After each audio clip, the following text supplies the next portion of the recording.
There's a portrait hanging in the Kunsthistorisches Museum in Vienna. Most people walk right past it. But if you stop, if you really look at the face staring back at you, something feels wrong. The jaw juts forward at an unnatural angle. The eyes seem distant, hollowed out by something deeper than sadness. The lips can barely close over teeth that don't align. This isn't artistic interpretation. This is documentation. And the man in that portrait, Charles II of Spain, is the end of a story that should never have been written. For nearly 200 years, one family controlled more of the earth than any dynasty before or since. They ruled Spain, Austria, the Holy Roman Empire, chunks of Italy, the Netherlands, and vast territories across the New World. The sun never set on their empire, but there was a price for that power. A price paid in blood that grew thicker with each generation, a price written into the bones and faces of children who never asked to be born into this. You weren't taught this in school, not really. They told you about the House of Habsburg, about emperors and wars and political marriages, but they didn't tell you what those marriages actually meant, what they created, what they destroyed. They didn't tell you that by the time Charles II took the throne, he was the product of so much inbreeding that his family tree barely looked like a tree at all.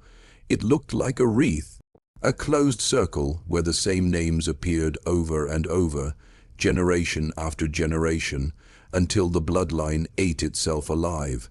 This isn't a story about royalty. It's a story about what happens when power becomes more important than biology. When dynasty matters more than the children who must carry it forward, when no one says stop, even as the evidence mounts in every stillborn child, every jaw that won't close, every mind that can't quite form thoughts the way it should. This is the story of the most powerful family in Europe, and how they destroyed themselves from the inside out, one wedding at a time. It started innocently enough, or at least that's what they told themselves. In 1477, Maximilian of Habsburg married Mary of Burgundy, and suddenly the family held lands that stretched from Austria to the North Sea. Their son, Philip, married Joanna of Castile, and the territories doubled again. Spain, the New World, the riches of an empire just beginning to understand its own power. This is how dynasties are built, strategic marriages, bloodlines merged for political gain. Every royal family in Europe did it. But the Habsburgs took it further, much further, because once you have that much power, you become terrified of losing it, and the only people you can truly trust, the only people who understand what it means to carry that weight, are your own family. So when it came time to marry off the next generation, they looked inward, uncle to niece, first cousin to first cousin, and sometimes, when the political situation demanded it, even closer than that. By the early 1500s, the pattern was set. Charles V, Holy Roman Emperor, the most powerful man in Europe, married his first cousin Isabella of Portugal. Their son, Philip II, married his first cousin Maria Manuela. When she died, he married his niece, Anna of Austria, not a distant niece, his actual niece, his sister's daughter, and this wasn't scandalous. This wasn't whispered about in dark corners. This was policy. This was how you kept the bloodline pure, how you kept the inheritance intact, how you made sure that Habsburg lands stayed in Habsburg hands.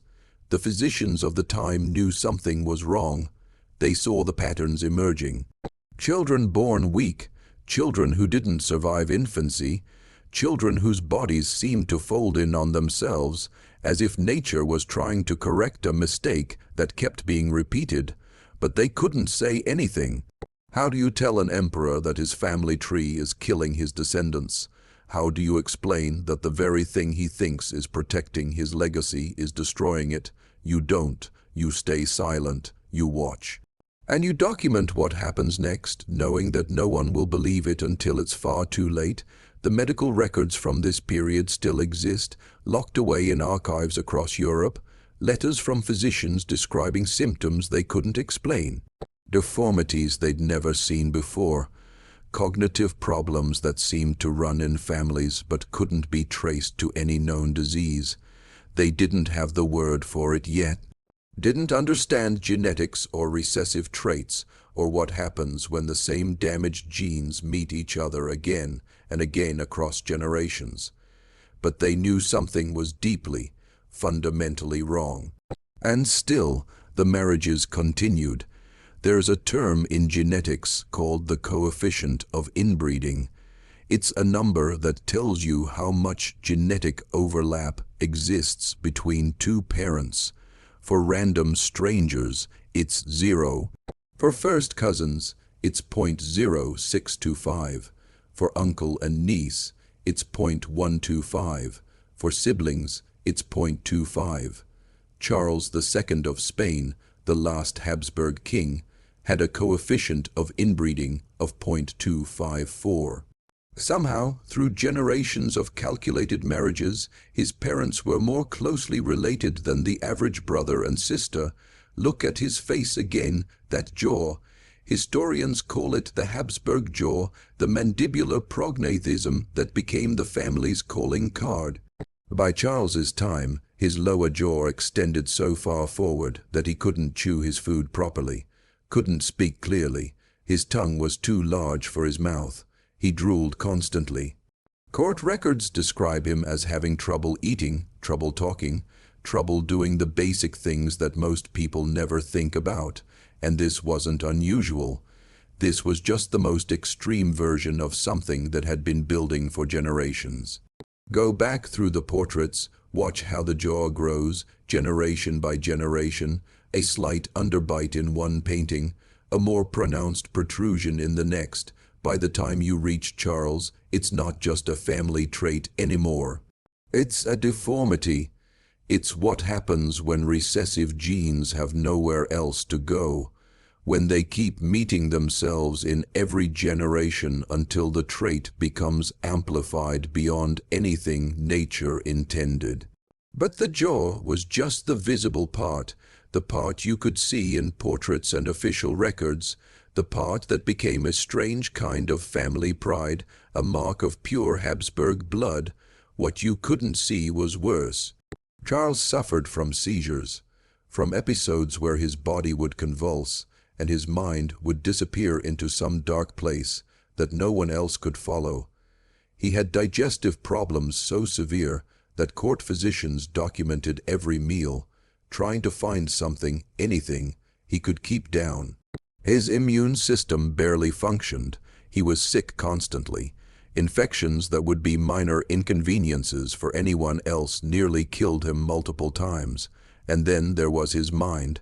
Charles couldn't read or write until he was 10 years old. Even then, he struggled with basic comprehension. State documents had to be simplified for him, broken down into concepts that a child might understand. He signed treaties he couldn't read, made decisions he didn't fully grasp, governed an empire while his advisors quietly ran everything behind the scenes, hoping no one outside the palace walls would realize that their king was, in almost every meaningful sense, incapable of ruling. This was the man who inherited the largest empire on earth. This was what the Habsburg bloodline had created, but Charles was the survivor. That's what makes this so much darker. For every Charles who lived to adulthood, there were dozens who didn't make it past infancy. The Habsburg family trees are full of them, unnamed children, stillborn princes and princesses, babies who lived for days or weeks before their bodies simply gave up. The official records list them carefully. Born, died, born, died, born, died, over and over. A parade of ghosts who never got the chance to become people. Empress Maria Anna of Spain gave birth to 5 children. Only one survived past age 4. Margaret Teresa of Spain, married to her uncle Leopold, had 4 children, all dead before their 5th birthdays. The numbers are staggering when you actually count them. In some branches of the family, infant mortality reached 80%. 8 out of every 10 children born into this bloodline didn't survive childhood, and these weren't peasants dying from plague or malnutrition. These were children born in palaces, attended by the best physicians in Europe, given every advantage that money and power could provide. And they died anyway. The physicians knew why. They documented it in letters that still exist in Austrian and Spanish archives. Babies born with organs in the wrong places, hearts that didn't pump correctly, lungs that couldn't quite inflate, intestines that twisted on themselves. The human body is an incredibly complex machine, and it requires a certain amount of genetic diversity to function properly. When you remove that diversity, when you force the same genes to pair with themselves generation after generation, the machine starts to break down. Critical systems fail, and babies die. Some of the children who did survive faced challenges that make Charles look fortunate. There are records of Habsburg children who couldn't walk, whose bones were so fragile they broke from ordinary movement. Children who had seizures so severe that physicians had to be on constant standby. Children whose immune systems were so compromised they lived in isolated rooms, seeing no one except their immediate caretakers, because any infection could kill them. One Spanish infanta spent her entire short life in a darkened room because light hurt her eyes. She died at 7, never having seen the sun, and through it all the marriages continued, because what else could they do? Admit that the very foundation of their power was built on something fundamentally wrong. Acknowledge that their obsession with bloodline purity was murdering their own children. That would require a kind of honesty that dynasties don't allow. So instead, they prayed. They brought in more physicians. They blamed God's will or bad air or maternal stress. Anything except the obvious truth that was written into every twisted bone and every premature grave. They were destroying themselves, and they couldn't stop. Charles II knew he was dying. He'd always known, really. His entire life had been a slow march toward this moment. By his mid-30s, his body was failing in ways that physicians couldn't treat. The seizures were getting worse. His digestive system had essentially stopped working. He couldn't produce an heir, couldn't father children, couldn't do the one thing that kings are supposed to do, which is continue the line. And everyone around him knew what that meant. The Spanish Habsburgs were ending, not through war or plague or revolution, through genetics. In 1700, Charles died at age 38. His autopsy report still exists, and it's one of the most disturbing medical documents from that era. His body was described as not containing a single drop of blood. His heart was the size of a peppercorn. His lungs were corroded. His intestines were putrid. His head was full of water. The physician who performed the autopsy wrote that he was astonished Charles had lived as long as he did. That his body was so thoroughly destroyed it seemed impossible he'd ever functioned at all. But here's what makes it truly haunting. Charles knew this was coming, not just for himself, but for his entire family line. There are letters he wrote in his final years, letters where he talks about the curse on his family, about how God was punishing them for something they'd done. He didn't understand genetics, didn't have the language to explain what had actually happened. But he understood, in some deep instinctive way, that his family had violated something fundamental, that they'd pushed too far into territory that humans weren't meant to enter, and the price was being paid in his ruined body. When Charles died without an heir, the Spanish Habsburg line ended, just stopped. The most powerful dynasty in Europe, the family that had controlled empires, that had married themselves into every royal house on the continent, simply ceased to exist. The War of Spanish Succession followed, and other families carved up the territories, but the bloodline itself was done, finished, erased by the very strategy that was supposed to preserve it forever. If you're still watching, you're already braver than most. Tell us in the comments, what would you have done if this was your bloodline?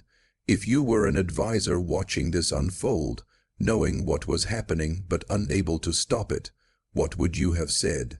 Because people did know, physicians wrote about it, foreign ambassadors whispered about it. Everyone in those palace halls understood that something was deeply wrong. But dynasties have their own momentum, their own terrible logic, and sometimes knowing the truth isn't enough to change anything. In 2009, a team of geneticists did something unprecedented. They analyzed 15 generations of the Habsburg family tree, mapping out every marriage, every birth, every child who lived, and every child who died. They calculated inbreeding coefficients for over 3,000 individuals. They traced genetic lines backward and forward, looking for patterns that the Habsburgs themselves could never have understood. And what they found confirmed what the portraits and medical records had been screaming for centuries. The researchers discovered that the inbreeding was even worse than anyone had suspected. 9 out of 11 marriages in the Spanish Habsburg line were between close relatives, uncle, niece, first cousins. Double first cousins, where siblings from one family married siblings from another. The genetic pool had shrunk to almost nothing. By the time Charles was born, his genetic diversity was so limited that he was essentially the product of a single ancestral pair, as if his family tree had collapsed in on itself until only 2 original ancestors remained. Their genes shuffled and reshuffled until all the beneficial diversity was gone and only the damaged recessive traits remained.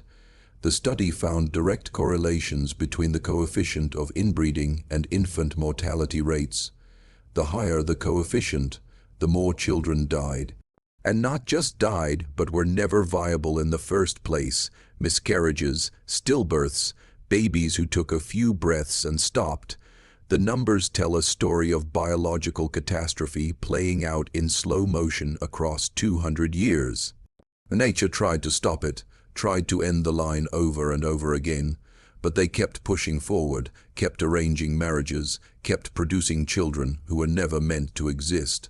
What makes it worse is that other royal families were watching. Learning all the wrong lessons, the Habsburgs were the model, the standard.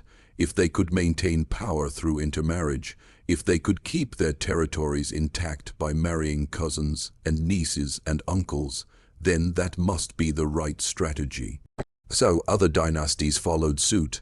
The royal families of Europe became increasingly intertwined, not as extreme as the Habsburgs, but moving in that direction, creating their own webs of genetic catastrophe that would play out over the following centuries. Even today, geneticists use the Habsburgs as a case study. They're the perfect example of what happens when human breeding strategies ignore biological reality, when cultural practices override natural selection, when power and dynasty become more important than the health and well-being of actual human beings. Medical students study Charles II, learn about mandibular prognathism and recessive genetic disorders. Look at portraits of a man who never should have existed, whose life was pain from beginning to end, who was created by a system that valued bloodline over everything else, including basic human compassion.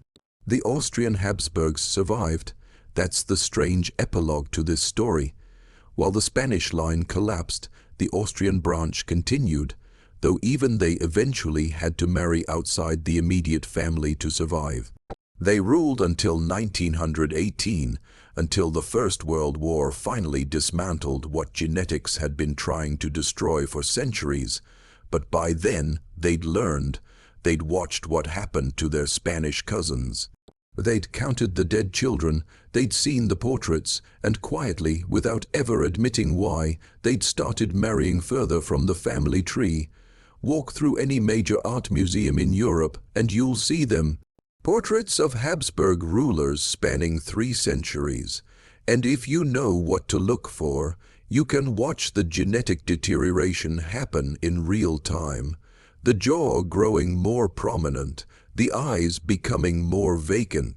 The overall sense that something is slowly going wrong, generation after generation, until you reach Charles and realize you're looking at the end point of a biological tragedy that took 200 years to fully unfold. But here's what haunts me most about this story. It wasn't inevitable. At any point, someone could have said stop, could have refused to arrange another marriage between uncle and niece, could have brought in new bloodlines, accepted that political power wasn't worth the cost being paid in children's lives. The information was there. The physicians knew. The families knew, even if they didn't have the scientific language to explain it. They watched their children die and kept doing the exact same thing that had killed them. That's the real horror here. Not that they didn't know better, but that knowing wasn't enough. The system they'd built was more powerful than individual compassion or common sense, or even the screaming evidence of dead children piling up in royal crypts across Europe. Dynasty demanded purity. Purity demanded intermarriage. Intermarriage demanded sacrifice, and the sacrifices were made over and over until there was nothing left to sacrifice. The portraits still hang in museums. Charles still stares out from that canvas in Vienna, his jaw jutting forward, his eyes empty of everything except the genetic catastrophe that created him. School children walk past on field trips. Tour guides mention the Habsburg jaw, explain about political marriages, move on to the next painting, but they don't talk about what it really means. They don't talk about the children who suffocated in their cribs. About the women who knew they were condemning their babies by marrying their uncles, but had no choice. About the physicians who documented horror after horror and could say nothing. This is what it looks like when power becomes its own justification. When tradition matters more than truth, when no one has the courage to say that the foundation is rotten, that the whole structure needs to come down before more people die. The Habsburgs created an empire that spanned the world. And in the end, they couldn't even create a healthy child. That's the legacy. That's the story they never taught you. And maybe now you understand why. Complete.